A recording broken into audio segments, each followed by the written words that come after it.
दुख एष्वनु उद्विग्न मनाः सुखेषु विगत स्पृह वीतराग भय क्रोधः स्थित धीमुर निरुच्यते। दुखों की प्राप्ति में उद्वेग रहित है मन जिसका, सुखों की प्राप्ति में दूर हो गई है स्पृहा जिसकी, नष्ट हो गए हैं राग, भय और क्रोध जिसके, ऐसे मुनि को स्थित प्रज्ञ कहा जाता है। यह सर्वत्रान भी स्नेह सतत प्राप्य शुभाशुभम नाभिनंदति न द्वेष्टि तस्य प्रज्ञा प्रतिष्ठिता। जो पुरुष सर्वत्र स्नेह रहित हुआ, उस शुभ तथा अशुभ को प्राप्त होकर न प्रसन्न होता है न द्वेष करता है, उसकी प्रज्ञा स्थिर है। यदा संहर्ते चायम कूर्मो अंगानीव सर्वशः इंद्रियाणि इंद्रियार्थेभ्यस्तस्य प्रज्ञा प्रतिष्ठिता। और कछुआ अंगों को जैसे समेट लेता है, वैसे ही यह पुरुष जब सब ओर से इंद्रियों को इंद्रियों के विषय से समेट लेता है, तब उसकी प्रज्ञा स्थिर होती है। विषया विनिवर्तन्ते निराहारस्य देहिनः रसवर्जम रसो अपस्य परम दृष्ट्वा निवर्तते। विषयों को न ग्रहण करने वाले पुरुष के विषय निवृत्त हो जाते हैं, राग नहीं। और इस पुरुष का राग भी परम तत्व को साक्षात करके निवृत्त हो जाता है। यत्तो ह अपि कौन्ते पुरुषस्य विपश्चितः इंद्रियाणि प्रमाथीनि हरन्ति प्रसभ मनः। हे अर्जुन, जिससे यत्न करते हुए बुद्धिमान पुरुष के भी मन को यह प्रमथन करने वाली इंद्रियां बलात् हर लेती है। तानि सर्वाणि संयमै युक्त आसीत् मत्परः वशे हि यस्येन्द्राणि तस्य प्रज्ञा प्रतिष्ठिता। उससे उन सब इंद्रियों को वश में करके समाहित चित्त हुआ मेरे परायण होवे। क्योंकि जिस पुरुष के इंद्रियां वश में होती हैं, उसकी ही प्रज्ञा स्थिर होती है। या निशा सर्वभूतानां तस्याम जागृति संयमी यस्याम जागृति भूतानि सा निशा पश्यतो मुनेः। सर्व प्राणियों की जो रात है, उसमें संयमी समाधिस्थ जागता है, जिसमें अन्य प्राणी जागते हैं, वह तत्व को जानने वाले मुनि के लिए रात है। अर्थात सुषुप्ति अवस्था में सब प्राणी तमोगुण के प्रभाव से अंतर्मुख वृत्ति होकर हृदयाकाश में आनंदमय कोश में रहते हैं। तमोगुण के अंधकार के कारण ब्रह्मानंद में रहते हुए भी वे उससे वंचित रहते हैं, जैसा कि उपनिषदों में कहा गया है। इमाः सर्वाः प्रजाः सति संपद्य न विदुः सति संपाद्यमः इति। सुषुप्ति में ये सारी प्रजाएं सत ब्रह्म में रहते हुए भी नहीं जानते कि हम ब्रह्म में स्थित हैं। स्थित प्रज्ञ योगी सत्व गुण के प्रभाव से आनंदमय कोश अर्थात कारण शरीर में अंतर्मुख होता है। इसलिए ज्ञान के प्रकाश से ब्रह्मानंद को प्राप्त करता है, यह उसका जागना है। जागृत अवस्था में सब प्राणी व्युत्थान दशा में रहते हुए सांसारिक कार्य करते हैं, किंतु स्थित प्रज्ञ योगी सब कार्यों को अपनी भोग निवृत्ति अथवा ईश्वर की ओर से कर्तव्य मात्र समझता हुआ ममता और अहमता से रहित अनासक्ति और निष्काम भाव से करता है। इससे उत्पन्न होने वाली वासनाओं तथा ममता और अहमता के भावों से न स्पर्श किया हुआ अंतर्मुख ही बना रहता है। इसलिए उसका जागृत दशा में कार्य क्षेत्र में रहना भी रात्रि की सुषुप्ति अवस्था के सदृश है, क्योंकि उससे भोग दिलाने वाली वासनाएं तथा संस्कार चित्त में नहीं पड़ते।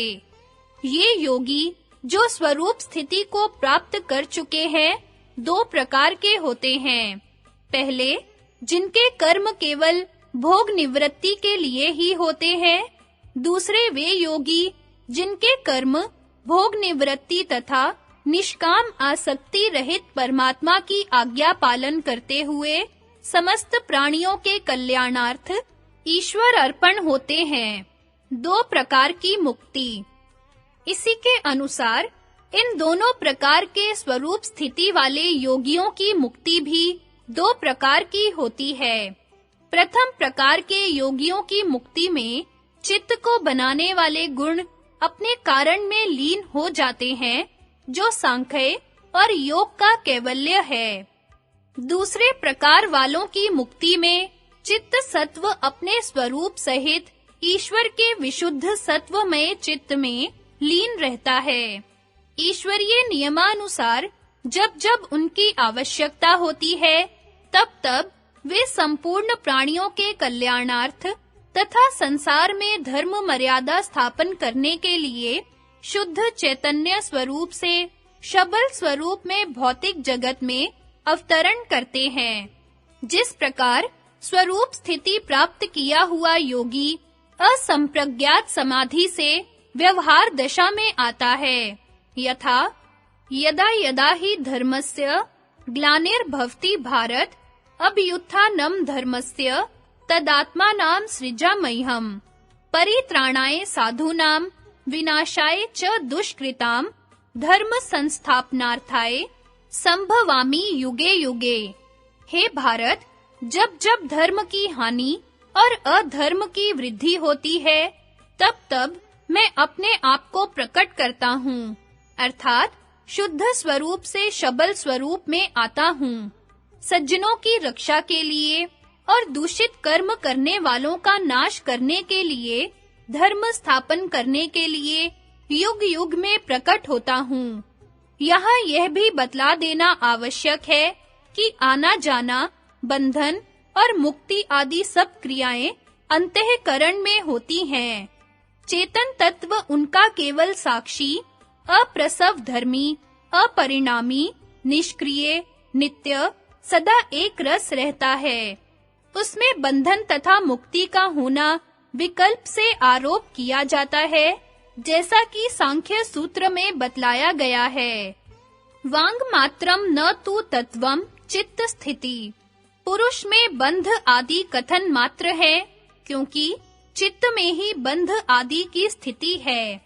इन निर्मल, विशाल, ज्ञानवान, शक्तिशाली, ऐश्वर्यवान, वैराग्य युक्त चित्तों में यद्यपि अविद्या आदि कलेशों का बीज सर्वथा दग्ध हो गया है, किंतु संसार के कल्याण के संस्कार शेष रहते हैं, जिनके कारण ईश्वरीय नियमानुसार समय-समय पर उनका प्रादुर्भाव होता है।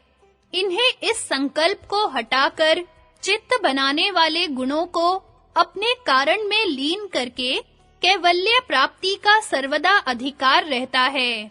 जिस प्रकार विदेह मुक्त और जीवन मुक्त इन 2 प्रकार के भेदों में उन जीवन मुक्त योगियों को भी मुक्त माना जाता है, जिनके चित्त के बनाने वाले गुण अपने कारण में लीन नहीं हुए हैं, किंतु उनमें अविद्या आदि कलेश सर्वथा दग्ध बीज होकर पुनः बंधन रूप अंकुर के उत्पन्न करने में सर्वथा असमर्थ हो गए हैं।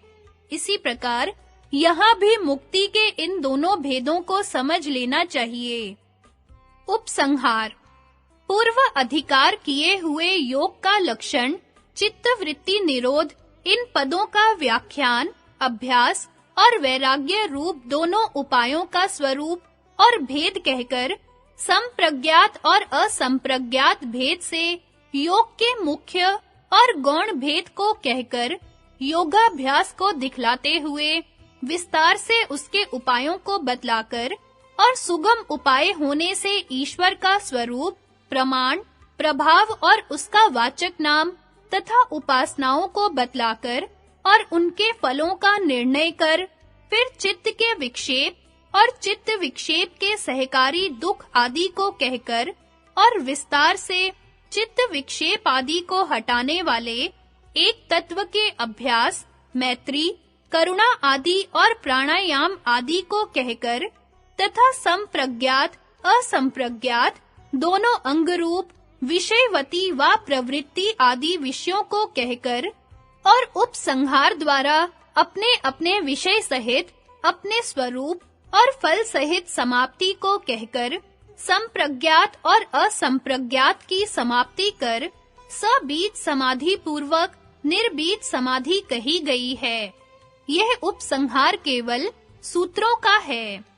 चित्त तथा सृष्टि क्रम का विस्तार के साथ वर्णन, कोशों द्वारा अभ्यास की प्रणाली तथा कोशों की विस्तृत व्याख्या, संप्रज्ञात समाधि की भूमियों, असंप्रज्ञात समाधि और कैवल्य का विशेष वर्णन, भव प्रत्यय के संबंध में अयुक्त और विदेह तथा प्रकृति लय के प्रति संकीर्ण विचारों के निराकरणार्थ तथा युक्त और यथार्थ अर्थ के समानार्थ व्यास भाष्य, तत्व वैशारदी तथा योग वार्तिक का भाषा अनुवाद, गुरु का यथार्थ स्वरूप, प्रणव का वर्णात्मक तथा ध्वन्यात्मक स्वरूप, ओम, स्थूल सूक्ष्म तथा कारण शरीर की व्याख्या, जागृत, स्वप्न, सुषुप्ति तथा समाधि अवस्थाओं में भेद, सूक्ष्म, प्राण, स्वर, स्वर साधन, तत्व, तत्व साधन, चक्र, चक्र भेदन, कुंडलिनी शक्ति, कुंडलिनी जागृत करने के उपाय, साधकों को आवश्यक चेतावनी और स्थित प्रज्ञा के लक्षण इत्यादि को भी उपसंहित कर लेना चाहिए। इस प्रकार पातंजल योग प्रदीप में समाधि नाम वाले पहले पाद की व्याख्या समाप्त हुई।